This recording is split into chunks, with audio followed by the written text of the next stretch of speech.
नमस्कार साथियों, स्वागत है आप सबका SL mode sir YouTube channel पर।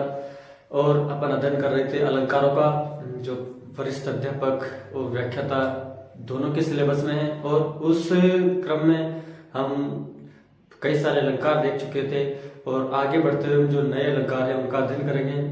और जो भी विद्यार्थी या शिक्षार्थी अपने फर्स्ट ग्रेड और सेकंड ग्रेड हिंदी की तैयारी कर रहे हैं वो सहज अपने यूट्यूब चैनल से जुड़ सकते हैं और इस चैनल को सब्सक्राइब कर सकते हैं, क्योंकि जो भी आपको लेटेस्ट सूचना होगी वो इस चैनल के माध्यम से दी जाएगी। इसके साथ ही आपके जो कोर्स है पूरा कोर्स बहुत ही प्रामाणिकता के साथ में करवाया जाएगा और इसमें आप सब अपना जो बेस्ट है वो प्राप्त कर सकते हैं। तो आशा करता हूँ कि आपको मेरी क्लासेज समझ में आ रही होगी और जो भी आपको दिक्कत है उन दिक्कत को या जो समस्या है समस्या को मेरे साथ में शेयर कर सकते हैं। तो चलते हैं अपन बिना विलंब किए। अपना आज का अगला अलंकार है मानवीकरण अलंकार।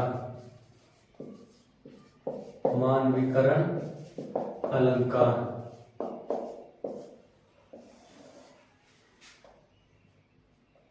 जैसा कि इस नाम से अपने को प्रतीत हो जाता है या अपन को महसूस हो जाता है कि ये जो अलंकार है मानवीकरण अलंकार, इस अलंकार की जो सबसे बड़ी विशेषता होती है वो ये होती है कि प्रकृति के जो जड़ पदार्थ होते हैं या अमूर्त पदार्थ होते हैं उन पर मानव के जो क्रियाकलाप है उनका आरोपण कर दिया जाता है या उनको मानव के जैसे क्रियाएं करते हुए उनको दिखाया जाता है। तो वहां पर कौन सा अलंकार होता है? वहां पर मानवीकरण अलंकार होता है। सबसे सुंदर अलंकार अगर माना जाता है तो वो मानवीकरण अलंकार है और एक बहुत ही सहज अलंकार है। तो इस अलंकार को आपको समझने में ज्यादा समस्या नहीं आएगी। जब काव्य के किसी पद में प्रकृति के जड़ या अमूर्त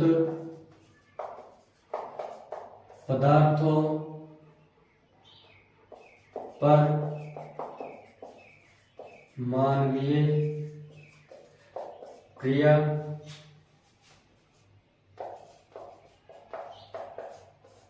कलापों का आरोपण कर दिया जाता है या उन्हें मनुष्य के समान कार्य करते हुए दिखाया जाता है, वहां पर मानवीकरण अलंकार होता है। यानी जड़ पदार्थों को चेतन रूप में जहां पर दिखाया जाता है या उनके क्रियाकलाप इस प्रकार दिखाई जाते हैं कि वो जो जिस प्रकार से मानव क्रियाकलाप करता है या मानव क्रिया करता है वो सारी क्रियाएं वो जड़ पदार्थ या प्रकृति के जो अमूर्त पदार्थ है वो करते हुए दिखाई देते हैं। और इसका जो सबसे सुंदर उदाहरण है जयशंकर प्रसाद की जो बीती विभावरी जागरी उनकी प्रतिनिधि कविता है वो बहुत सुंदर उदाहरण है इसका। बीती विभावरी जागरी अंबर पनघट में डूबो रही तारा घट उषा नागरी। यानी उषा को नागरी चतुर स्त्री के रूप में चित्रित किया गया है और उसको जो मानवीकरण यानी मानव का रूप दिया गया है कि उषा रूपी नागरी तो उठ और जो तारा रूपी घट है उनको अंबर रूपी पनघट में डुबो। अब रात बीत चुकी है, सुबह हो चुका है। एक प्रकार से जागरण गीत रहा है लेकिन यहाँ पर उसमें जो उषा है, उषा पर किसका, नागरी का आरोपण कर दिया गया है। खग कुल कुल से बोल रहे, किसले का अंचल डोल रहे, लोए लटका की भरलाई, मधु मुकुल नवल रस गागरी, अधरों में रागा मंद पिए, अलकों में मलयस बंद किए, तू अब तक सोई है आली, आंखों में भरे विहागरी। तो इस प्रकार से जो पूरे कार्य मनुष्य द्वारा किए जाते हैं वो सारे कार्य उषा के द्वारा करवाए जाते हैं। तो इस प्रकार से कौन सा अलंकार होगा, इसमें मानवीकरण अलंकार होगा।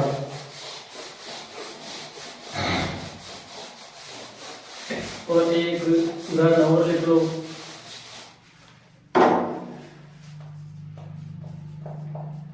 दिवसावसान का समय था, मेघमय आसमान से उतर रही संध्या सुंदरी परिसी, धीरे धीरे धीरे धीरे धीरे धीरे। ये जो उतरना है ये संध्या के लिए परी के समान वो उतर रही है, और उतरना जो मानवीय क्रिया है, मानवीय कार्य है, उसको उस संध्या के लिए बताया कि संध्या धीरे धीरे धीरे उतर रही। तो इस प्रकार से ये जो अलंकार है, इस अलंकार को बहुत आसानी से समझा जा सकता है। और इसमें जो मानवीय क्रियाकलाप हैं उनका प्रकृति के जड़ पदार्थों पर आरोपण कर दिया जाता है। अब अगला अलंकार आता है अपना विभावना अलंकार। विभावना अलंकार, इसको सीधा सा समझना है आपको। विभावन, बिना भावना के यानी बिना कारण के, जहां पर कार्य हो जाता है। विभावना यानी विभावन, बिना भावना किया, भावना का आप यहाँ कारण से ले सकते हैं कि बिना कारण के जहां पर कोई कार्य हो जाता है तो उसे कौन सा अलंकार कहते हैं, अपन विभावना अलंकार कहते हैं।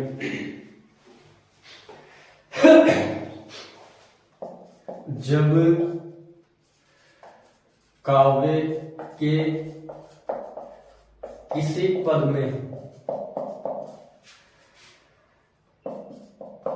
बिना कारण के ही कार्य संपन्न हो जाता है, संपन्न हो जाता है, उसे कौन सा अलंकार कहते हैं, उसे विभावना अलंकार कहते हैं। विभावना अलंकार कहते हैं।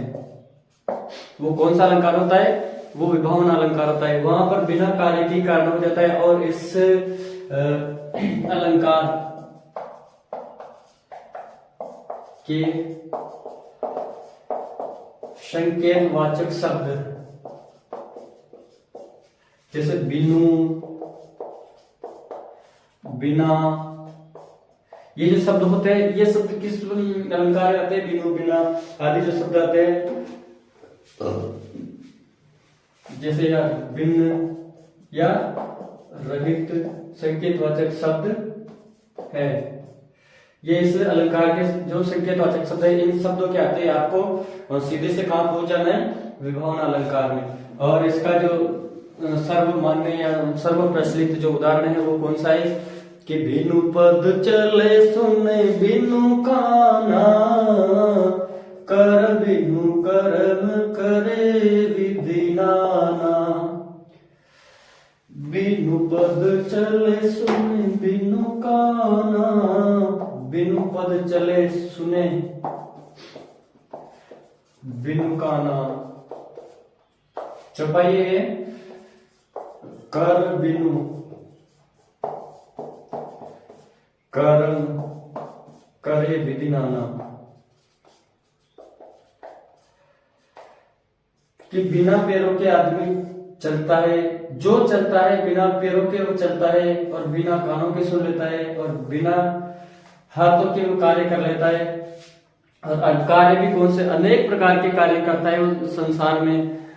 उस अलंकार अनिर्वचनीय परम ब्रह्म विधाता के बारे में है कि जो वो निर्गुण निराकार ब्रह्म है, वो बिना पद के चलता है, बिना काम के सुनता है, बिना हाथ के अनेक प्रकार के कार्य कर लेता है। तो इस प्रकार से ये जो अलंकार है विभावन अलंकार, इस अलंकार के जो अपन देखते हैं कि कई सारे जो भेद भी बताए गए हैं।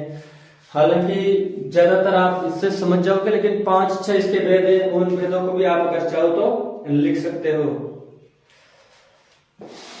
तो एक वो आता है ना, क्या नाम से उसका, निंदक निये राखिए आंगन कुटी चवाए, बिन साबुन बिन पानी के निर्मल करे सुबाए, वो भी विभावन अलंकार का बहुत सुंदर उदाहरण है। विभावना अलंकार के भेद, विभावना के भेद 6 माने जाते हैं। इसका जो पहला भेद है वो कौन सा है? प्रथम भेद में कि कारण के अभाव में भी कार्य हो जाना, कारण के अभाव में भी कार्य हो जाना। जहां पर कारण नहीं हो वहां पर भी कार्य हो जाता है। एक तो ये प्रकार है, और दूसरा प्रकार है इसका अपूर्ण या अप्राप्त कारण के होने पर भी, अपूर्ण या अपर्याप्त कारण के भी कार्य हो जाना। हालांकि इनमें से इतना पूछा नहीं जाता है, लेकिन कई प्रश्न इस प्रकार का है कि इनमें से कौन सा विभावना का जो प्रकार नहीं है। तो अपने को ये याद होना चाहिए किस किस प्रकार का जो विभावना के भेद है। और तीसरा है बाधक परिस्थितियों के होने पर भी कार्य हो जाना, बाधक परिस्थितियों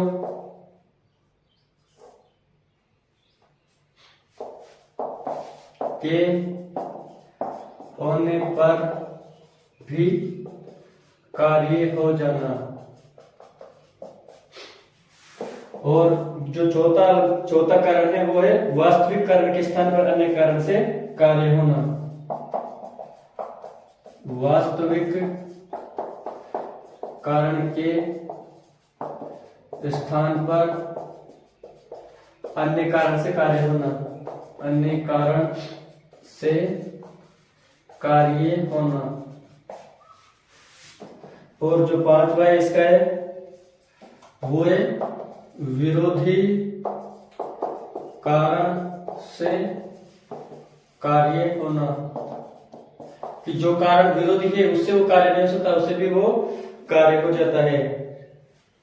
और छठा है वो है कि कार्य से कारण की उत्पत्ति होना, कार्य से कारण की उत्पत्ति होना। इस प्रकार ये 6 प्रकार है जो विभावन अलंकार है। और इन 6 प्रकारों में से केवल प्रश्न आएगा तो प्रश्न इस प्रकार से आ सकता है कि इनमें से 3 दे देंगे और एक दूसरा इसमें ऑप्शन रख देंगे।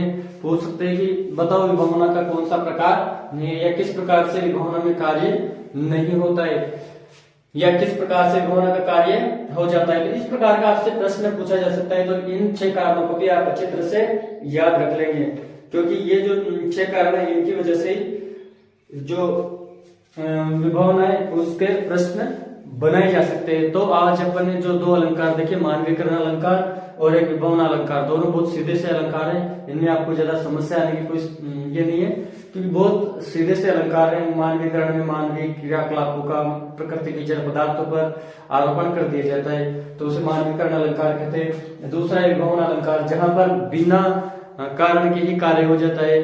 फिर वो कारण जो बाद में 6 प्रकार बताए गए हैं उनको आप अच्छी तरह से याद रख सकते हैं। पहला है कि कारण के अभाव में भी कार्य हो जाता है। दूसरा है अपूर्ण या अपर्याप्त कार्य की भी जब कार्य हो जाता है तो उसे कौन सा अलंकार कहते हैं? दूसरा। तीसरा है बाधक परिस्थितियों के होने पर भी कार्य हो जाना। चौथा है वास्तविक कारण के स्थान पर अन्य कारण से कार्य होना। और पांचवा है विरोधी कारण से कार्य होना। और छठा है कार्य से ही कारण की उत्पत्ति होना। इस प्रकार आज अपन ने 2 अलंकार देखे और आशा करता हूँ कि आपको ये अच्छी तरह से समझ में आ गए होंगे। फिर भी आपके जहन में कोई डाउट है, कोई संदेह है, तो आप मेरे से बेशक कुछ जो अपना कमेंट बॉक्स है उस पर लिखकर अपनी समस्या को रख सकते हैं। तो अब दोनों अलंकारों के अगली क्लास में अपन बात की जो अलंकार है उनको देखेंगे। नमस्ते, जय हिंद।